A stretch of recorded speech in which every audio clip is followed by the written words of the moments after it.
So mga kabanat, parang gusto talagang yayariin ni Rizon Tiveros itong si Pastor Kibuloy Pinangalan sa ako ni ginawa niyang Pastor hearing. Kibuloy bilang minor de edad na pinaniwala nila ako na hindi dapat questionin ang pagsasamantala niya dahil mali na questionin ng ama. Ang salaysay. Namulat po ako.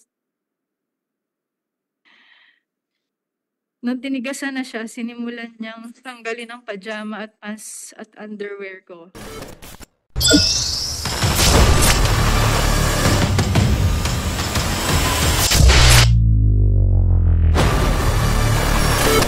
So mga kabanat, no, ito nga isinisalaysay ng isang testigo laban kay Kibuloy sa pamumuno ni Rizon Tiveros. Talagang makikita natin na talagang maghihimas rihas itong si Kibuloy, mga kabanat.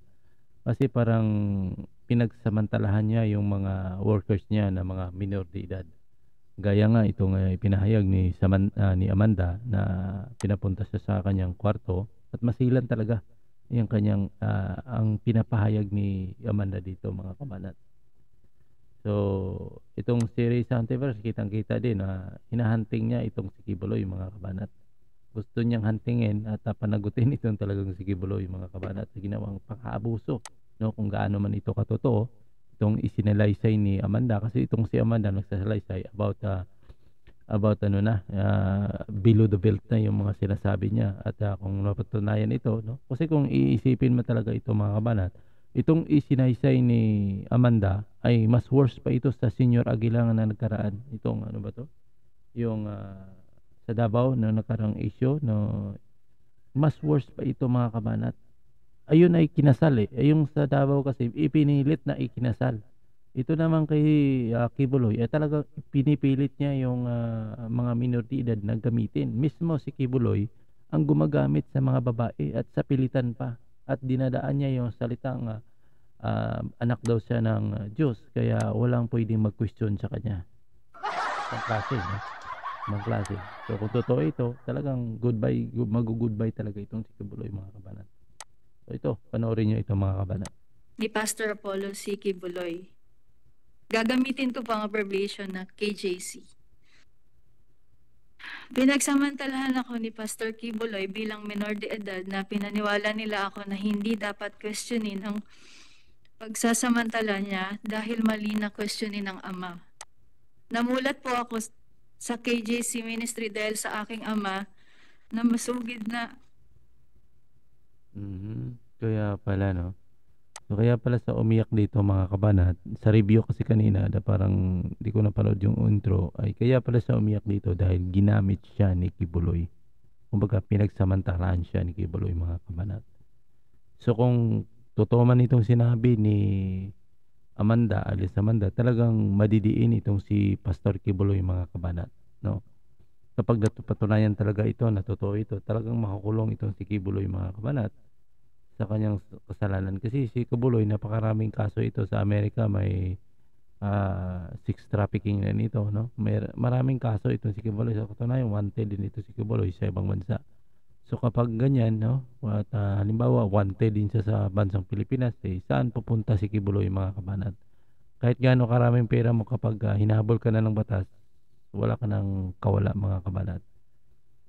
Dahil ayon nga kay Samantha, pinagsamantalahan siya, mga kabanat. Kaya nga umiyak itong si Amanda. Tuloy natin. Nakatutok sa.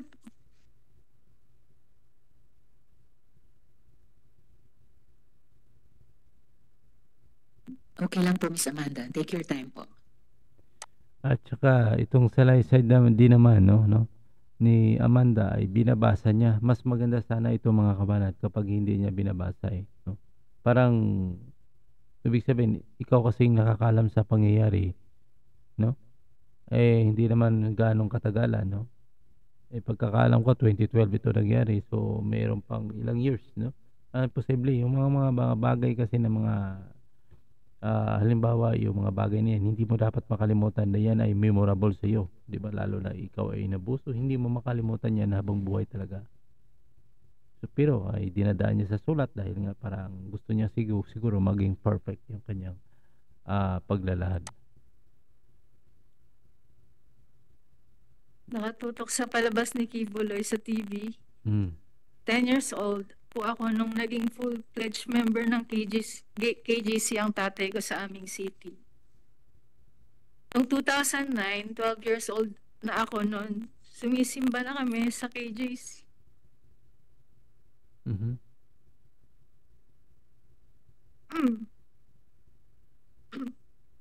Ms. Amanda, bago kayo magpatuloy, nais ko lang i-acknowledge ang presensya ni Senador Estrada. Salamat po sa pagdalo ninyo, Sen. Yes, Ms. Amanda, patuloy po.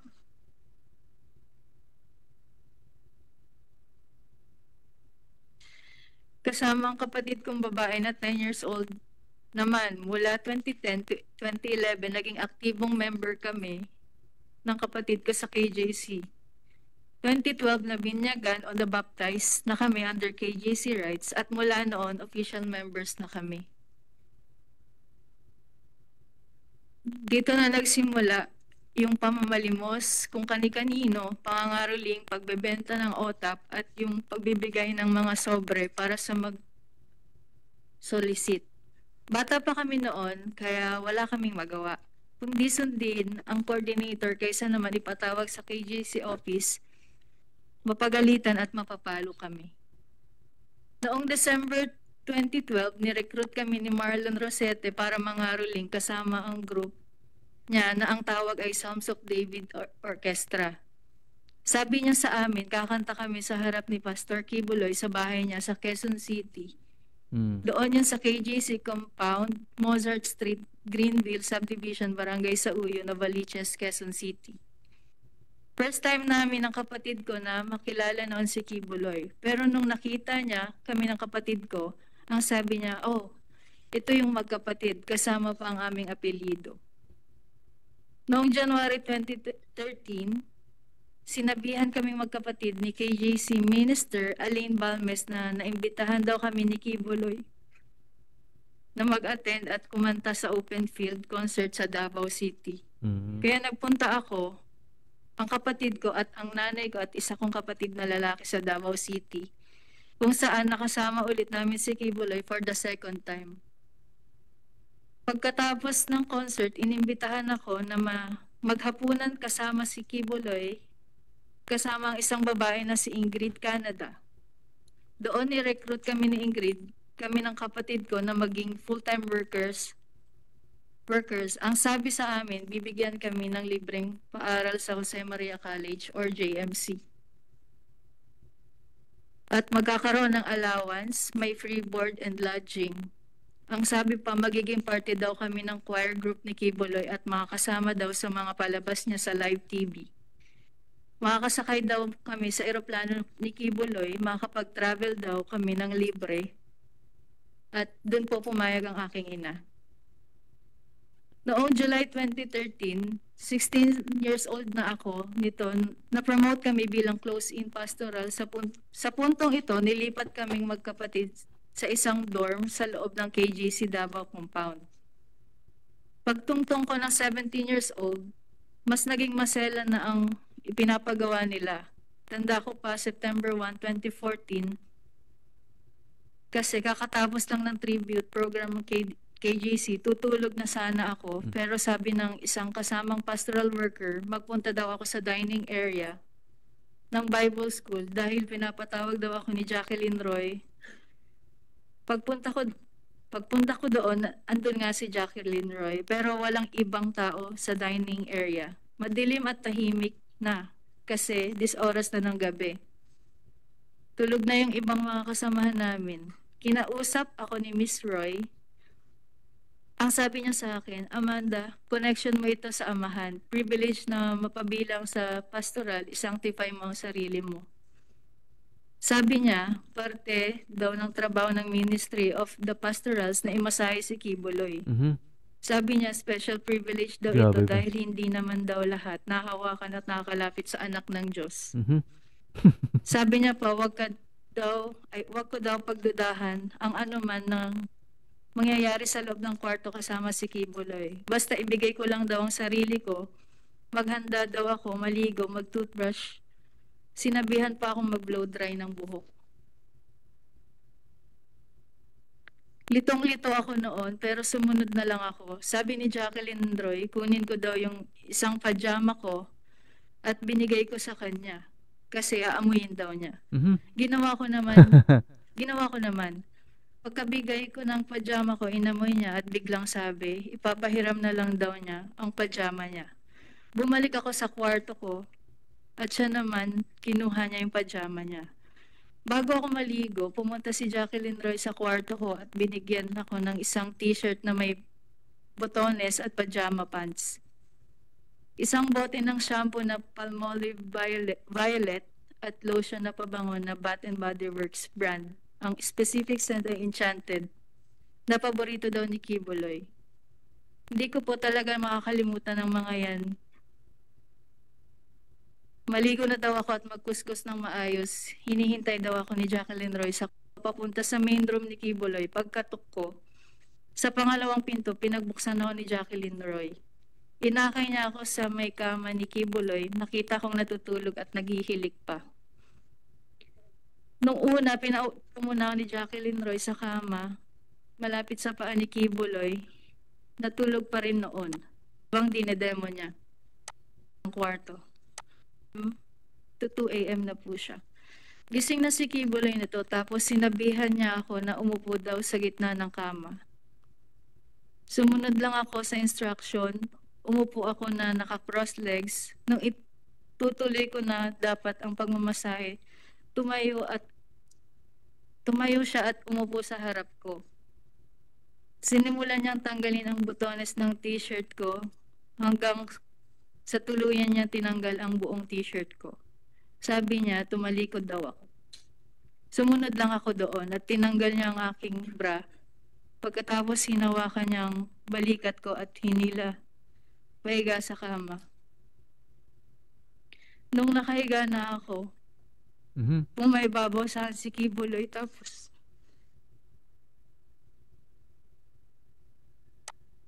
kahit pareho pa kaming nakapajama nun, kinikis-kis niya ang ari niya sa ari ko.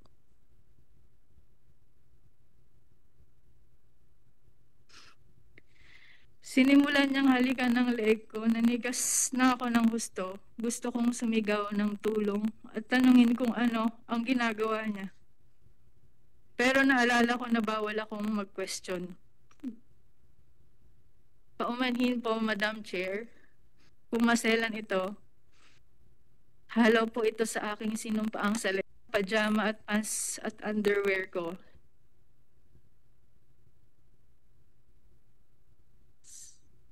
Sinipsip niya ang dibdib ko, tinanggal din niya ang pajama pants at brief niya na nanginginig na ang katawan ko sa takot. Simula na akong umiyak. First time ko kasi ito. Ang dami kong tanong pero inisip ko na lang para makampante na baka ito ang kalooban ng Ama sa buhay ko. Pagkabalik ni Kibuloy galing CR, inutusan niya akong magdamit na ulit. Umupo ako sa sulok ng kama at patuloy ang pag-iyak ko. Tapos tinawag ako ni Kibuloy. Sabi niya, Amanda, umiga ka dito sa tabi ko at matulog ka na. Natulog akong nakatalikod sa kanya pero niyakap niya ako at humawak pa sa dibdib ko. Pagdating ng alas 6 o alas 7, pinabalik na ako sa kwarto ko. Sinabihan niya pa ako, mamaya paggising mo ng maaga, huwag kang lalabas sa main na pinto. Doon ka sa likod sa garden. Tumango lang ako at sinabing, opo. Nais ko lang bigyan diin na minor pa ako noong nangyari ang mga ito. Mula noon ay inobserbahan ko na ang mga miyembro ng close-in pastorals. May isang pastoral lagi na maliligo, magbibihis at gagamit ng kaparehong shampoo at body wash na ginagamit ko.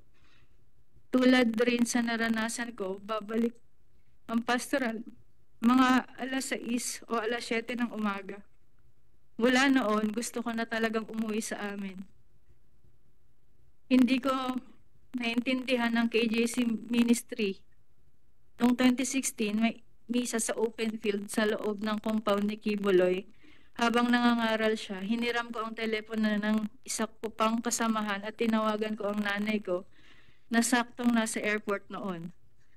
Napaiyak ako habang nagmamakaawa sa nanay ko na balikan ako sa compound. Pagdating niya, napaiyak ako ulit. Nanghingi ako ng pamasahe kasi sabi ko, gusto ko nang umuwi at sabihin sa kanya ang mga totoong nangyayari. Pagkaalis ko sa KJC, pumunta naman ang nanay ko sa Davao City para i-rescue ang kapatid ko. Pinahirapan nila ang nanay ko.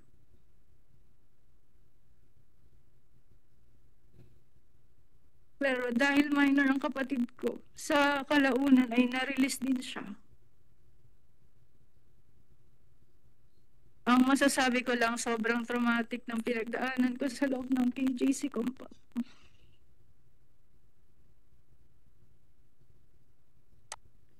So yan mga kabanat, no, yung testimony ni alias Amanda, no. Kumbaga kung susubaybayan natin yung kanang nangyari, parang mas malupit pa ito kay ano kay sa nakaraang hearing itong kay ano ba to, sa Davao din yung nangyari. Yung Senior Aguila na tinatawag, no? Eh, mas malupit pa itong kay Kibuloy mismo kasi si Kibuloy yung gumagamit at nagsasamantala dito sa mga workers niya, mga babae, lalo na ito ay minor de edad pa lamang, kagaya ditong sinasalaysay ni Amanda, no? Talagang kung ano natin ay talagang mas worse pa ito kaysa tinatawag na kay yung sa isyo kay Aguila, itong yung sa Davao, mga kabanat. Grabe, no? Talagang pag napatunayan ito, talagang himas-rihas itong si Kibuloy, mga kabanat, itong sinisalaysay ni Amanda. Parang titingnan mo kasi, parang posible, no? Kasi itong si Kibuloy walang asawa din, no? Pero 50-50 ito kung gaano ito katotoo itong sinasabi ni Amanda. Kasi wala namang nakakalam ng talagang totoo, no? Kumbaga, sabihin natin totoo ito, maaring nagsisinungaling si Amanda, maaring totoo din ang sinasabi ni Amanda, mga kabanat.